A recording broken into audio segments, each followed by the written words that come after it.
মই ইয়াক খুৱাই মেলি হিলিছিলোঁহে যে যাওঁ অলপ খানাটো খাই লওঁ, কাম কেইটামান আছে কৰি লওঁ। মই হিলোতেই উঠি গ'ল। এতিয়া মই কি কাম কৰিম? উঠি মেলি কিনে ধুনীয়াকৈ হাত খাই আছে। আৰু যদি মই এতিয়া উঠি যাওঁ, যিটো বেয়া চিঞৰ মাৰিব, হয় নাই? উঠিলা তুমি?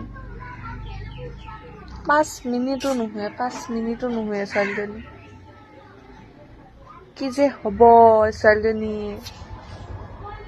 কি মজাছে হাত খাই আছে চাইছেনে?